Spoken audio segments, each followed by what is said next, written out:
kejadian paling sulit itu memang tahun ini. Karena biasanya kalau market crash, sekarang kan 35% nih turunnya. COVID tuh 65%. Average di Indonesia, market crash mini crash itu 25-27%. Itu terjadi setiap 2 tahun. Yang kali ini itu lebih besar dari semua crash, tapi lebih kecil dari COVID yang 2020. Baru setengah jalan ya. 2008 itu lebih gede lagi tuh turunnya. Nah, berarti kita perhatikan ini kalau misalnya harga sudah naik jauh, bakal turunnya seberapa? Yang paling susah di 2026 adalah global tuh nggak ada koreksi. Betul. Kita doang yang sakit. Berarti krisis lokal ya? Krisis lokal. Ini yang susah. Kalau kita bisa identifikasi dari global itu mungkin lebih gampang gitu. Kalau sekarang agak sulit. Oke, jadi memang harus jeli lah kita melihat apa yang kemudian terjadi. Nah, kalau untuk investor retail, teman-teman retail di luar sana, Pak Gemma setelah melihat pengumuman MSCI beberapa waktu kemarin, sebetulnya jangka pendek atau jangka panjangnya dampaknya apa sih, Pak Gemma? Kalau pengumuman itu jangka pendeknya tentunya ini akan ngacak-ngacak market ya. Kalau misalnya diberikan jelek lagi gitu ya, ya mungkin akan turun sekitar 5-8%. 5-8%. Tapi feeling saya, melihat dari gejolak ini, kayaknya market sudah kebal. Jadi semua hal yang baru, itu di Indonesia, itu price in-nya sekitar mungkin 2-4 bulan. Itu price in. Terus kalau dia extend lagi, kasih berita yang aneh-aneh lagi dengan konteks yang sama, biasanya market udah kebal. Sebagai contoh, COVID pertama kali dihantam, jebret, hancur ya. Tapi begitu ada cerita tentang ada ancaman COVID lagi, pandemi yang lain, hantam virus. Gitu ya. Yes, itu market kita. Jadi market kita itu kayak orang dikasih antibiotik gitu, nanti dia udah kebal gitu. Jadi saya rasa dengan kondisi seperti ini, tidak lama lagi harusnya ya target-target saya yang di atas itu kena semua, dan ini timestamp-nya di Decuan nih. Jadi kan 6.700 sampai even 8.800. Oke, catat nih ya. Ya, nah ancaman tentunya ada yang memang ada insider yang saya dengar dari investor-investor di luar itu lagi mempersiapkan Indonesia punya resiko menjadi frontier. Aduh. Tapi emang segitu besar potensi kita untuk jatuh ke frontier, Pak Gemma? Ada kemungkinan dikerjain lagi sampai ke frontier. Nah, sekarang kalaupun itu jatuh ke frontier, kita bleeding sampai kapan?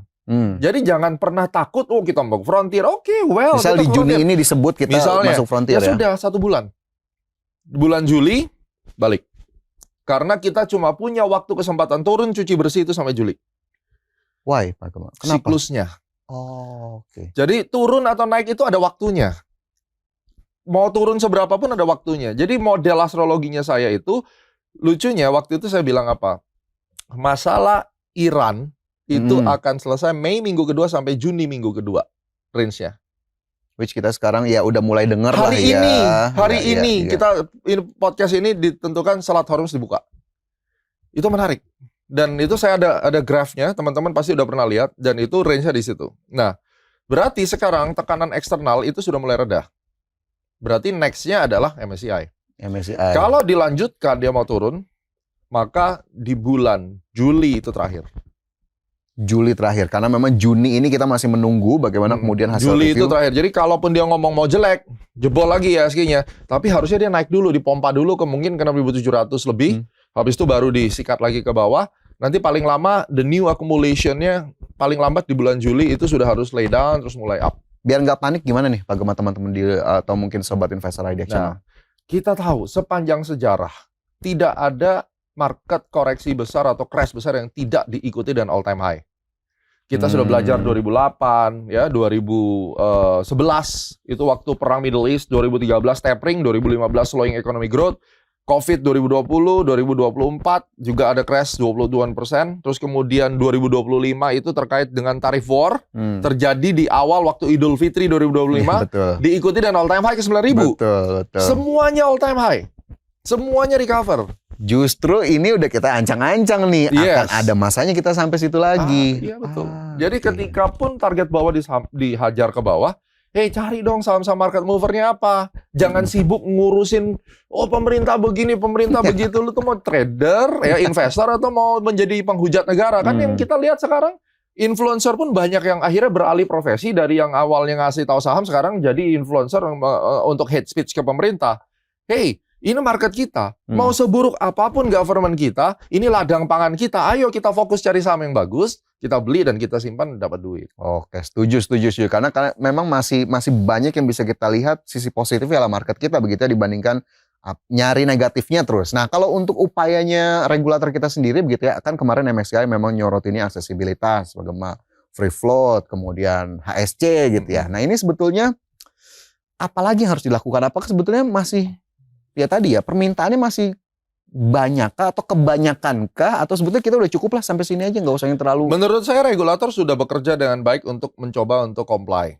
Itu compliance sudah dilakukan ya, apalagi dengan Bu Kiki sekarang ada di OJK juga. Beliau sangat concern saya rasa dan Pak Purbaya juga concern untuk mengurus hal-hal inilah. Artinya mereka juga bukan resist dan mereka juga mencoba mengakomodir. Jadi kalau sampai MSCI ini mintanya lagi kebangetan ya, minta macam-macam lagi, menurut saya itu sudah bukan lagi permintaan normal. Betul. Tapi ini ada permainan sebenarnya untuk menjagal market kita dengan alasan politik dan seterusnya. Yang mana kita sebenarnya tidak terlalu fokus ke sana. Jadi topik pembicaraan kita adalah apakah MSCI yang diminta itu cukup terlalu banyak? Yes, menurut saya normal ya, Masih normal, masih oke. normal. Tapi kalau lebih dari ini ya you have something gitu. Dan pemerintah menurut saya melalui regulator kita sudah mencoba yang terbaik untuk mengikuti. Jadi saya rasa ya sudah selesai gitu. Dan sekarang valuasi dari saham-saham kan udah terdiskon luar biasa. Saya yakin mereka juga mulai masuk, apalagi rupiah juga sedang melemah. Mereka murah sekarang kalau mau beli saham kita. Oke. Gitu. Oke. Ini tentu menjadi catatan tersendiri. Nah, kalau nyinggung rupiah dikit, Pak Gema kan kita, kemarin bahkan sempat menyentuh level terendah sepanjang sejarah begitu ya, 17.700-an. Sebetulnya apakah kita memang harus worry itu kah? Atau ini masih on the track? Pak Kalau Gema? saya bilang ini sudah masuk tahap worry. Karena sweet spotnya rupiah itu di 15.000. Makanya kenapa Pak Purbaya mau bawa ke 15.000. Saya ada hitungannya. Nah, kalau dia di 17.800, itu kita banyak orang bilang begini, oh rupiah kalau melemah makin bagus, ya kan? Itu ngawur, karena dia nggak punya data. Data yang benar adalah kalau rupiah 17.800 itu kita aja udah kira-kira 1.600 sampai 2.000 triliun kerugiannya, ya. Yang kedua, kalau misalnya kita bicara bandingkan antara untung dan ruginya, pada saat rupiah di 17.800 itu kira-kira 1 rupiah keuntungan dari hasil ekspor itu harus kita konsekuensinya 1,8 rupiah kerugian kita. Ya. Ya, jadi sebenarnya kalau dikatakan apakah baik-baik saja tidak, tapi analisisnya Astronaci kita masih punya resiko ke 18.220. 18.220 di akhir tahun ini. Iya, di tahun 2026 ini. Ya mudah-mudahan saya salah gitu, karena saya berharap untuk urusan IHSG doain supaya saya benar, tapi kalau untuk urusan rupiah doain saya salah gitu. Oke, jadi memang ya worry, tapi tetap kita lihat bagaimana kemudian upaya ataupun intervensi ya dari untuk menjaga stabilitas rupiah terhadap dolar Amerika Serikat. Nah, kemudian kalau kita lihat selain MSCI, Pak Gema, FTSE juga di akhir pekan kemarin ya ini mengeluarkan 4 sahamnya dari indeks gitu ya. Ya ada salah satunya besar, ada DSSA lah kalau bisa kita sebut. Kalau FTSE ini segitu signifikannya nggak? Atau mungkin saya rasa tidak ya. Tidak ya? Separah MSCI, karena memang yang cukup dekat dari 10 tahun terakhir itu adalah Morgan Stanley. Composite Index itu cukup gede. Walaupun belum kasus inilah. Saya masih ingat 5-6 tahun yang lalu, setiap kali ada satu saham di reshuffle di MSCI itu market kita gerak gitu 2-3%. Tapi bukan yang kayak gini, yang sampai demam 5-6% turun, nggak kayak gitu. Jadi kalau FTSE tidak terlalu berdampak, tapi kan ini kan gerombolan ikut-ikutan sebenarnya, kan ngeselin gitu ya kalau misalnya dia di belakangan suka ikut-ikutan. Nah ini sama dengan kayak misalnya kredit rating kita diturunin lah, Fitch misalnya outlook-nya negatif ya sama sebenarnya. Ini bicara tentang trustworthy investor asing kepada Indonesia gitu. Kalau orang lokal sendiri ya who cares tentang MSCI kan, kita dagang ya dagang saham kita. Masyarakat kita cari saham gorengan apa yang bisa naik kan gitu aja gitu. Aktivitas tetap berlanjut tetap berlanjut. Jadi ini memang adalah bagaimana komposisi peran investor asing yang memang rasionya sekitar 60%, tetap dari zaman 15 tahun yang lalu sampai sekarang ya investor asing itu kira-kira antara 55, 60, 65% itu perannya di Indonesia gitu.